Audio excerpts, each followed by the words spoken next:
The Kylora Union had always believed the galaxy was a gentle place. Their worlds were full of glowing forests, soft rivers, and peaceful cities that seemed to float like lanterns above calm oceans. Their people spent their lives studying plants, creating art, or mapping stars.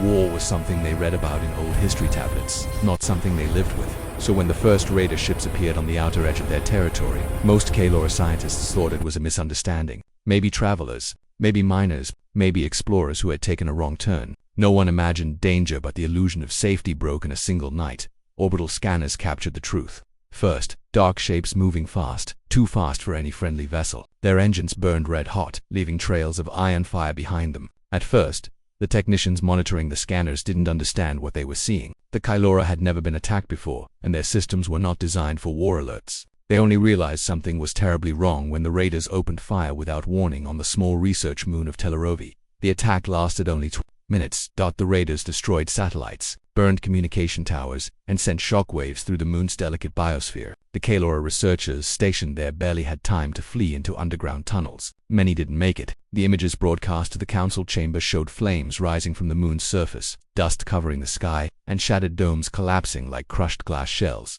The Kylora sat in stunned silence. They had no army, only lightly armed patrol ships built to keep space lanes safe from meteor debris. Their shields were weak. Their weapons were outdated. They had always trusted that goodwill was enough protection. But goodwill meant nothing to raiders. The next attack came 2 days later, this time on a farming colony. The raiders destroyed power stations, drained food reserves, and kidnapped dozens of colonists. The few small defense drones the Kylora sent were swatted aside like annoying insects. The raiders mocked the Kylora by broadcasting their victory songs over open channels, loud, harsh, and cruel.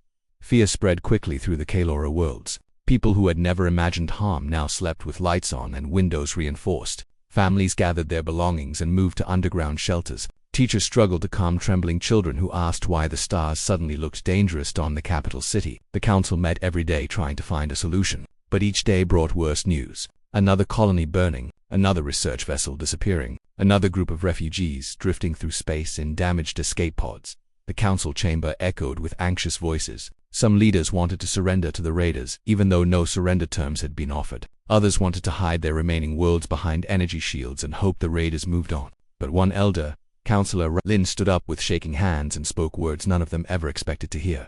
"We must ask for help." The room froze. The Kylora had made peaceful contact with a few species, but no one close was strong enough to stop an entire raider armada, except one. The Deathworlders. Humans. The very name made many Kylora nervous. Stories about humans were whispered across space, stories of a species that had survived violent planets, harsh ecosystems, and endless natural disasters. Stories of their strength, their stubbornness, their unpredictable courage. To the peaceful Kylora, humans felt like a force of nature, powerful but frightening, friendly but rough, capable of kindness but also capable of terrible destruction if provoked. Many in the council feared that involving humans might bring new problems, new conflicts, perhaps even new dangers. Others argued that humans were too far away. The distress signal would take time to reach them, time the Kylora did not have. But as the raider fleet grew bolder, doubt turned into desperation. Councillor Relin explained it simply. If we do nothing, we will lose everything. But if we call the humans, we might survive. They helped one another on their own world through disasters we cannot imagine. Maybe they will help us too. There was no applause, no excitement, only quiet agreement, one by one. As each councillor saw there was no other choice. The next day the Kylora prepared the SOS beacon. It wasn't just a message, it was a cry for survival. The engineers loaded it with every piece of evidence, images of burning colonies, recordings of raider threats, maps of attacked systems, and a final plea spoken by Councillor Relin himself. If any Deathworlders hear this, we beg you, please help us. We cannot defend ourselves. We cannot protect our families. We ask for mercy, for aid, for protection. We ask, as friends. The beacon was launched into deep space, glowing like a tiny star as it vanished into the darkness. But once it disappeared from view, a heavy silence fell across the Kylora worlds. Some citizens waited with hope, others expected nothing. The raiders were still coming. The destruction had not stopped. And even if humans did receive the message, no one knew whether they would respond. After all, humans had made contact only recently. They owed the Kylora nothing. Each day felt longer than the last. News reports showed more tragic losses. Families cried in shelters. Scientists tried to rebuild communications towers only for them to be destroyed again. Every Kylora leader felt the weight of helplessness pressing down on them. Relin spent long nights watching the stars from his balcony, wondering whether humans, with all their bravery and unpredictability, would care enough to intervene. He imagined them reading the message, studying it, maybe debating whether the Kylora were worth saving. He imagined long discussions in human councils, arguments, delays, political noise. He imagined the beacon drifting endlessly with no reply. But somewhere deep inside, he held on to a small spark of hope. Humans were strange, yes, but strange in a way he liked. Their curiosity had brought them across the stars. Their friendliness had warmed the Kylora during their first meeting. Their laughter had filled the council hall with a kind of wild joy that no Kylora could forget. Maybe, just maybe, that same wild energy would move them to help. Then came the moment that changed everything. A young communications officer on a distant Kylora space station detected a small anomaly on her long-range sensors, a faint signal, foreign technology. Her heart began to pound as she adjusted the receiver, her hands trembling. The signal grew stronger, clearer, familiar. She gasped so loudly that her supervisor rushed over, fearing an attack. But it wasn't an attack. It was a reply. The humans had received the beacon, and they had sent a message back, simple, direct, and powerful. Message received. We are coming. The officer burst into tears. Her supervisor stared in disbelief. They sent the recording to the council immediately, and within minutes the entire chamber erupted. The hopeless silence that had hung over the Kylora for weeks disappeared in an instant. People hugged each other. Some cried openly. Others laughed for the first time in days. Across the Kylora Union, the message spread like the first warm light after a long storm. Citizens gathered around public screens, listening to the human transmission again and again, memorizing every word. Even though the voice was calm and professional, something about it felt strong, reassuring, fearless. The Kylora still didn't know how fast humans could arrive. They didn't know what kind of help would come, what kind of ships or equipment humans possessed, or whether they could really stop the radar armada. But the important thing was this: someone had heard their cry. Someone powerful, someone brave, someone who cared. The beacon had not vanished into the dark. It had found the one species in the galaxy known for stepping into danger when others ran away. And as the Kylora watched the stars that night, they whispered to each other with hope for the first time since the attacks began, that maybe, just maybe, the Deathworlders would save them. The human deep space listening post had always been a quiet place, tucked into the edge of a vast asteroid field. It orbited a small, unremarkable planet. Most days passed with only routine signals from nearby stars, navigational checks, and occasional messages from other human colonies. Life there was predictable, orderly, and dull. The staff, mostly scientists and technicians, spent hours analyzing data, studying distant solar systems, and ensuring the network of human sensors remained functional. They had seen strange signals before, pulses, bursts, and transmissions from alien worlds, but nothing that had felt urgent, nothing that had demanded immediate attention. That changed the moment the Kylora SOS beacon appeared on their screens. At first, the signal seemed garbled, distorted, almost impossible to understand. Technicians squinted at their monitors, trying to make sense of the strange patterns, the alien language, the urgency embedded in every pulse. It was unlike anything they had encountered before. The patterns suggested fear, desperation, and pain, feelings that crossed the limits of ordinary communication. One technician, a young woman named Mara, was the first to identify the distress code. Her heart raced as she realized what it meant. This was a plea for help, not just routine data or an exploratory transmission. Someone out there, an intelligent species, was in danger. Mara immediately alerted her supervisor, Captain Wren, a man known for his calm demeanor and sharp mind. He moved quickly, gathering the senior team for an emergency analysis. As they decoded the message, it became clear that the Kylora were not just facing trouble, they were facing annihilation. Reports of burning colonies, destroyed research stations, and families in hiding painted a picture so dire that even experienced officers felt a chill. The Kylora, a species they had encountered only briefly during previous first contact missions, were under attack by a highly organized and powerful radar fleet. The human team worked tirelessly to interpret the images, recordings, and coordinates sent in the beacon. They watched the footage of Kylora cities being engulfed in flames. Transparent domes that protected entire populations were shattered, and ships meant for research or transport were reduced to debris. Even without fully understanding the Kylora language, the tone of the recordings conveyed fear and sorrow. The humans could see the pain etched on the faces of the Kylora, the hopelessness in their gestures, the desperation in their voices. Mara felt tears prick her eyes, and she was not alone. Others in the room felt the same surge of empathy mixed with disbelief. As the team digested the gravity of the situation, they realized that the Kylora could not defend themselves. Their weapons were primitive, their fleet small and ill-equipped. Against the radar armada, which moved with the precision and ruthlessness of professional predators, the Kylora had no chance. It was clear, if humans did not intervene, the Kylora species would face devastation. Captain Wren knew that the signal had to be forwarded immediately. He initiated the chain of command, sending the full data package to Earth's United Terran Defense Council. This council was the governing body responsible for coordinating humanity's presence in space, making critical decisions regarding security, exploration, and interstellar diplomacy. By the time the transmission reached the council chambers on Earth, the news had created an uproar. Members of the council had never witnessed such clear evidence of an entire civilization under threat. The images, videos, and encoded pleas from the Kylora stirred something deep within them, a mix of outrage, compassion, and a recognition of duty. The council convened an emergency session. For hours, leaders debated what could be done. Some argued for caution. They had no obligation to involve themselves in an alien conflict. After all, intervening could provoke unintended consequences or drag humanity into a war they were not ready for. Others countered with moral reasoning.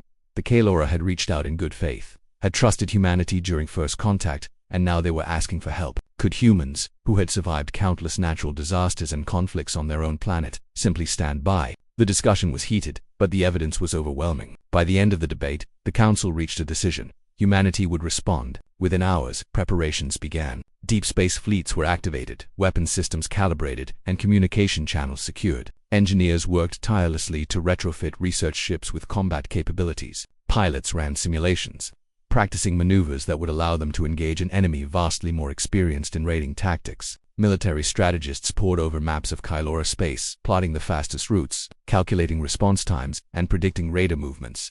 Every available resource was mobilized. Meanwhile, on Earth, the public learned of the Kylora's plight. News networks broadcast the SOS message, showing the destruction, the fear, and the desperate appeal for help. The citizens were stunned. Most had never seen such raw evidence of alien suffering, and many felt a profound connection to the Kylora. Social media platforms flooded with messages of support and calls for immediate action. Volunteers offered to join missions, supply fleets, or contribute in any way possible. Humanity, for all its flaws and internal conflicts, found a moment of unity around the idea of helping those in need. Back at the listening post, Mara and her team monitored every development. They watched as Earth's fleets prepared to move out, tracking distances, calculating speeds, and preparing for jump points. Every signal from Kylora territory indicated that the raiders were advancing, destroying more colonies, and spreading fear.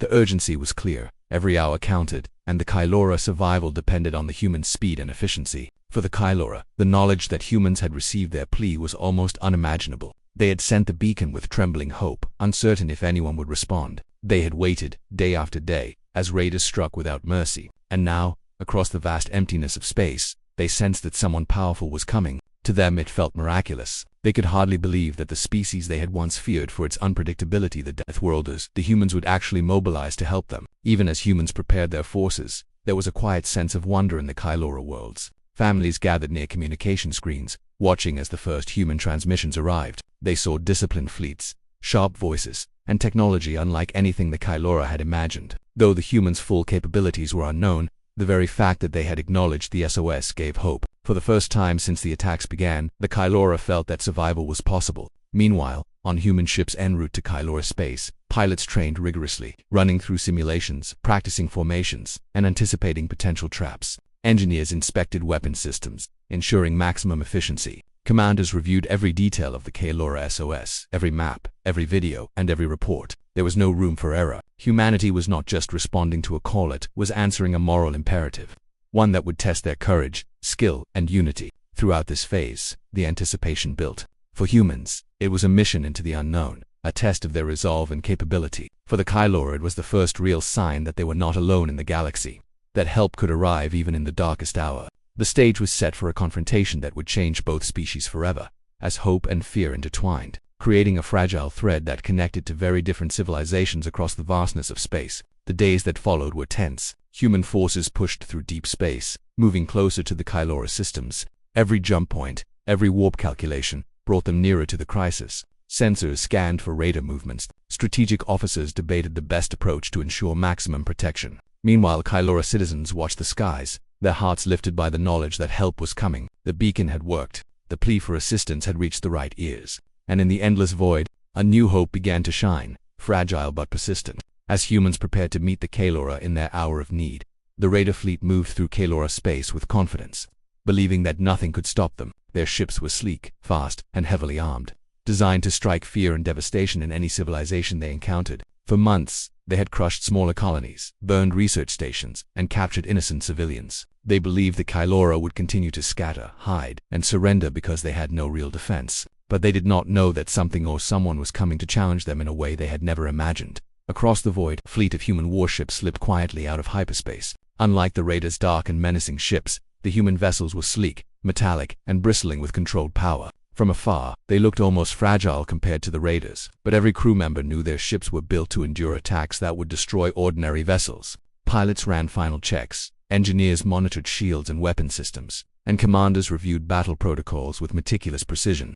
There was no hesitation. There was only determination. Humans did not wait for danger, they confronted it with calculated skill.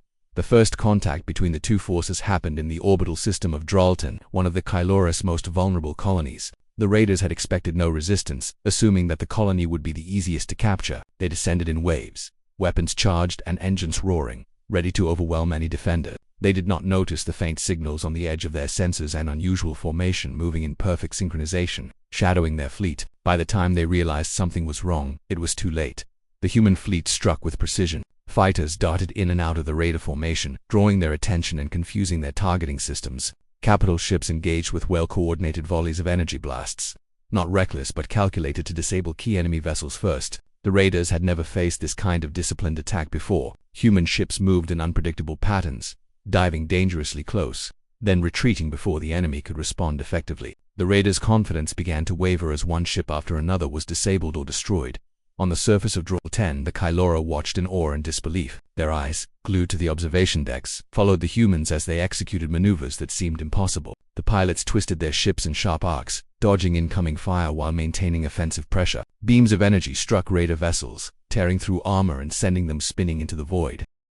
Explosions lit up space, reflecting off the clouds and rivers below, creating a spectacle the Kylora had never seen. Some Kylora whispered prayers of gratitude, while others simply gasped, unable to comprehend the sheer force of the Deathworlders' arrival.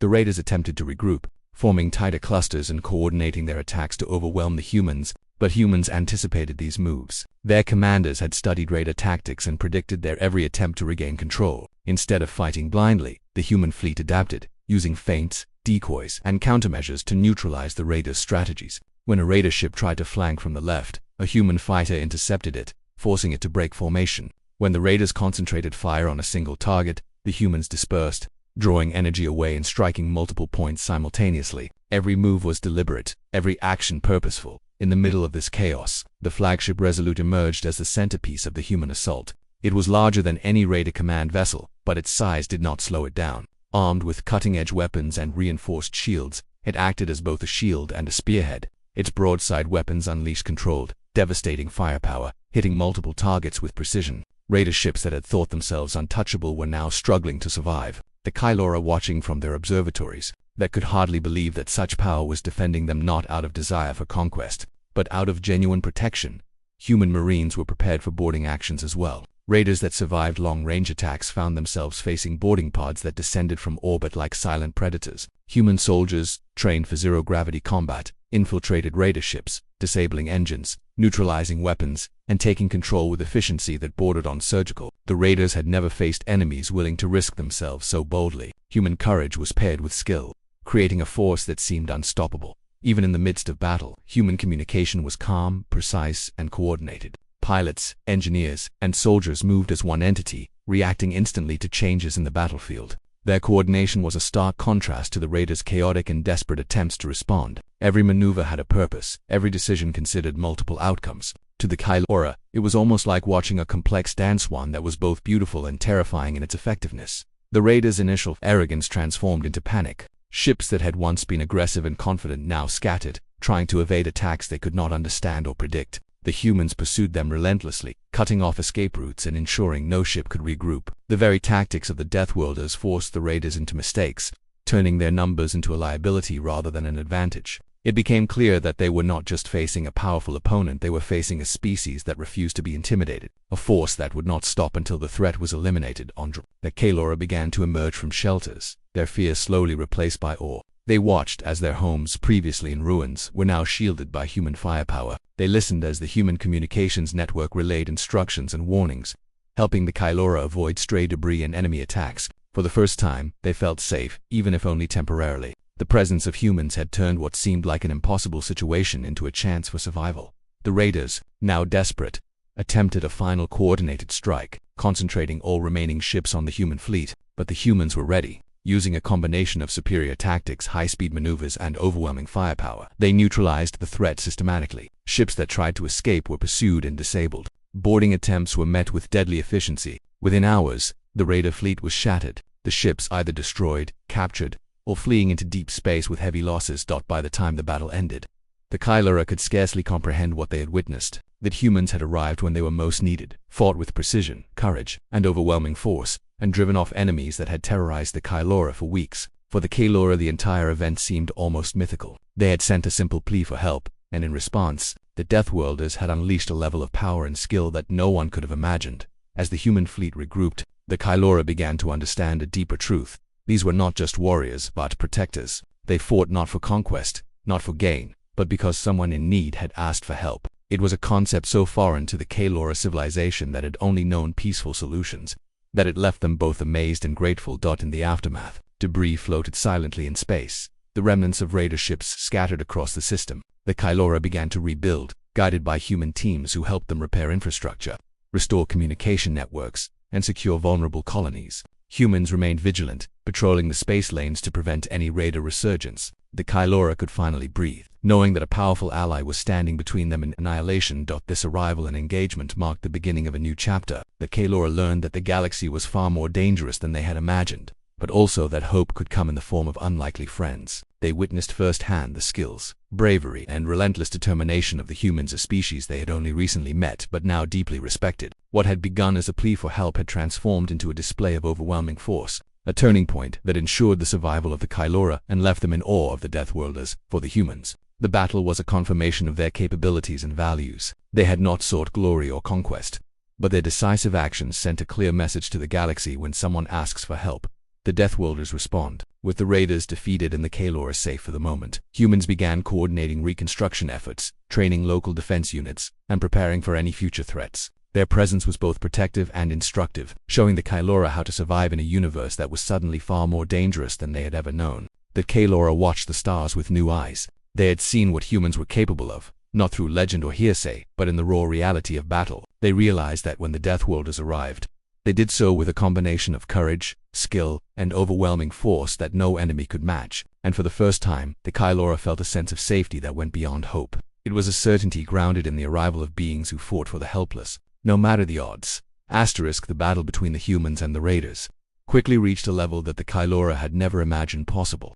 From the moment the first human ships dropped out of hyperspace, it became clear that these were not ordinary allies. Every movement, every maneuver, every decision was executed with a precision and coordination that seemed almost instinctive. The Kylora watched from their observation platforms in surface cities, unable to tear their eyes away from the unfolding spectacle. This was more than just a fight. It was a demonstration of overwhelming force, of controlled chaos, of a species willing to go to any lengths to protect those in need. The raiders had initially believed they were facing weak, disorganized Kylora defenses, and perhaps a small group of humans would be insignificant. That assumption evaporated within moments. Human ships moved like shadows in the void, unpredictable yet purposeful. They dodged attacks that would have obliterated ordinary vessels and struck with weapons that were both precise and devastating. Each blast was measured to disable, each maneuver calculated to minimize risk to allies while maximizing damage to the enemy. The raiders' confidence began to crack as they realized they were not facing a conventional opponent. They were facing apex predators of the stars. On the bridge of the human flagship, resolute commanders gave orders with calm authority. The voice communications were clear and concise, each instruction designed to maintain control over the battle. Pilots and crew acted as one organism, responding instantly to changing conditions. When a raider ship attempted a surprise attack from above, a squadron of human fighters intercepted it before it could get within striking distance. Multiple raider ships concentrated fire on a single target.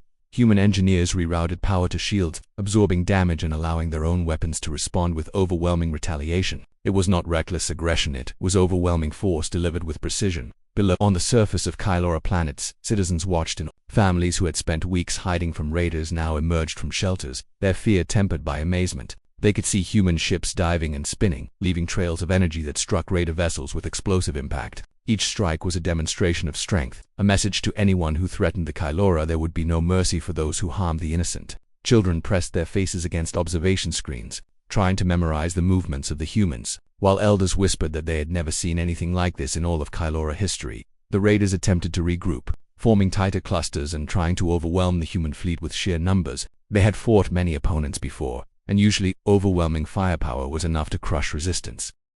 But the humans were not like any opponent the raiders had faced. Every time they thought they had an advantage, humans adapted. Pilots executed maneuvers the raiders considered suicidal, yet every action had a purpose. They struck from unexpected angles, retreating only to strike again from another vector. Their unpredictability was paired with lethal accuracy, making them a nightmare to fight.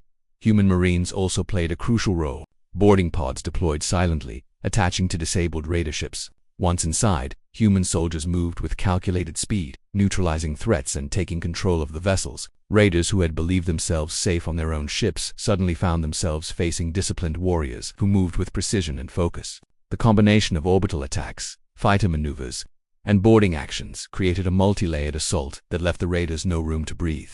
Every attempt to fight back was countered, every escape route blocked. The Resolute, as the flagship, became the focal point of the battle. Its size and firepower made it an imposing presence, yet it moved with an agility that surprised the raiders. Broadsides struck in perfect coordination, taking out multiple targets at once. Energy beams tore through raider shields as though they were paper, and the explosions that followed lit up the darkness of space. The Kalora could feel the vibrations of these strikes through their observatories and even from the surface. It was as if a storm had arrived, a controlled, deliberate storm, designed to sweep away everything that threatened them. The raiders' morale began to falter. Ships that had once moved with aggression now faltered in formation. Pilots panicked, officers shouted orders that could not be executed in time, and the fleet's coordination fell apart. The humans exploited every weakness, targeting command ships and communication hubs first, ensuring that the raiders could not regroup. The battle shifted from an exchange of firepower to a systematic dismantling of the raider force. Each strike was deliberate, each move a step toward complete control of the battlefield. The Kylora observed all of this in stunned silence. They had sent out a plea for help, fearing annihilation, and the humans had responded not with caution, but with overwhelming force. The scale of the assault, the precision, and the efficiency left them in awe. They could hardly believe that a single species could combine such courage, intelligence, and power. That humans fought not for glory, not for territory, not for revenge, but purely to protect those who could not defend themselves. The concept was almost alien to the Kylora, yet undeniable in its effectiveness. As the battle continued, the raiders made one final attempt to regain control. They concentrated all remaining vessels into a single attack wave,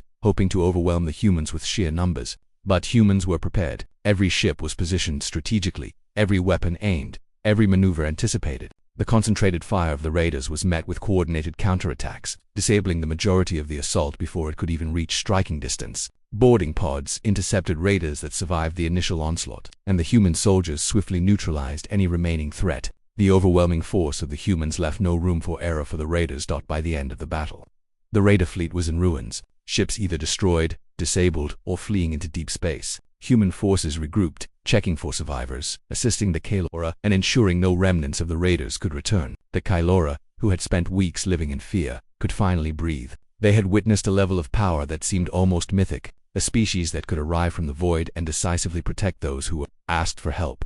The aftermath of the battle was not only a moment of survival but also a profound lesson for the Kylora. They realized that the universe was far more dangerous than they had believed, yet there were species willing to act decisively, with overwhelming force, to protect the vulnerable. Humans had demonstrated that strength could coexist with compassion, that courage could be paired with precision, and that overwhelming force could be used for protection rather than destruction. Human forces began organizing recovery operations. They helped rebuild Kylora infrastructure, restored communication networks, and trained local defense units to prevent future attacks. The Kylora, still in awe, observed and learned, realizing that survival in the galaxy required not only hope but also preparedness, courage, and allies willing to act decisively for the humans. The battle confirmed their abilities and values. They had not sought conquest or revenge, yet their decisive actions sent a clear message. Anyone who threatened the innocent would face overwhelming force. And for the Kylora, the human response was more than military power. It was a promise that in their darkest hour, someone had arrived to fight for them,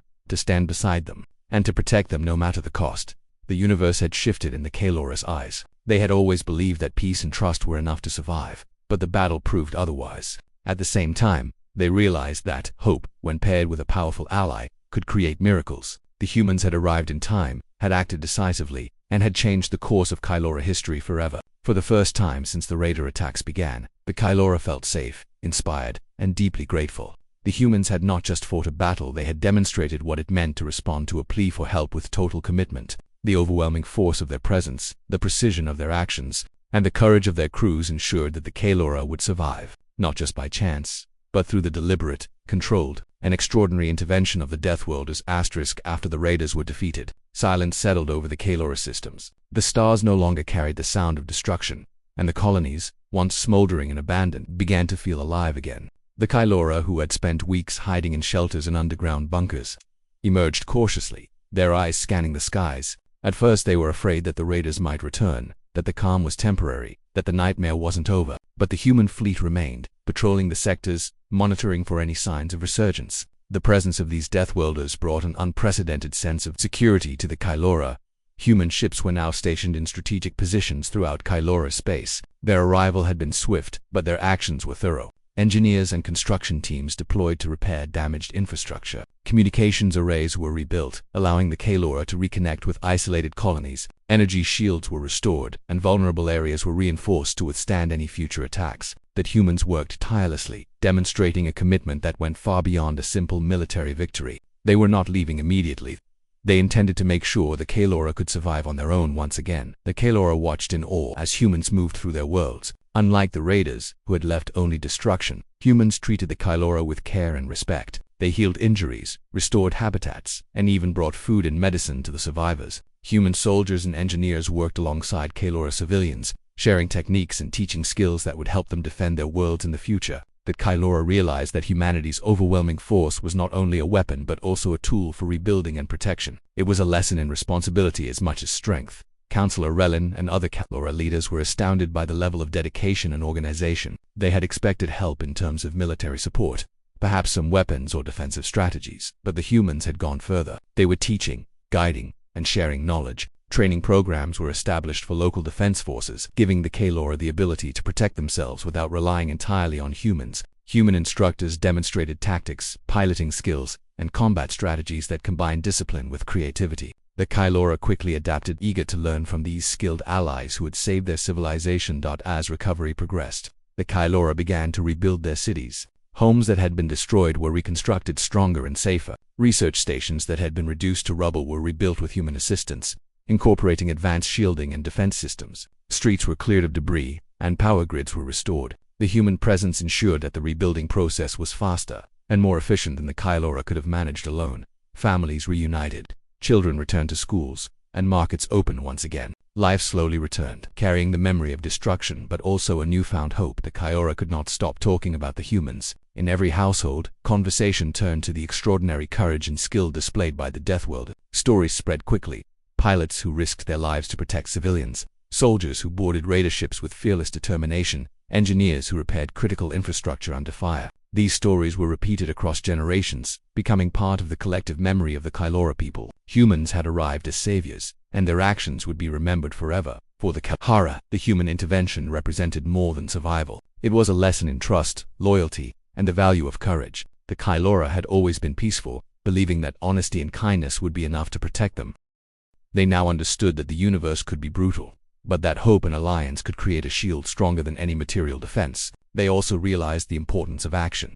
The humans had not hesitated. When called upon, they had come immediately, without delay, and had acted decisively. The Kaelora took these lessons to heart, determined to strengthen their civilization without losing the values that defined them. The human fleet did not demand payment or territory for their assistance. There were no demands, no ultimatums, no expectations of subjugation. They had acted out of principle, to protect the helpless and preserve life. The Kaelora were grateful in ways that words could barely express. Counselor Relin held meetings with human commanders, offering thanks on behalf of his people, but even formal words seemed insufficient. The humans simply nodded, acknowledging their role and moving forward with reconstruction efforts. Their actions spoke louder than words. They had come, they had fought, and they had stayed to ensure survival. As weeks passed, the Kaelora began to regain confidence in their ability to defend themselves. Human instructors had trained local defense units, provided strategies for detecting threats early, and shared knowledge of advanced technologies. The Kaelora were learning quickly, and with each passing day, their cities and colonies became more resilient.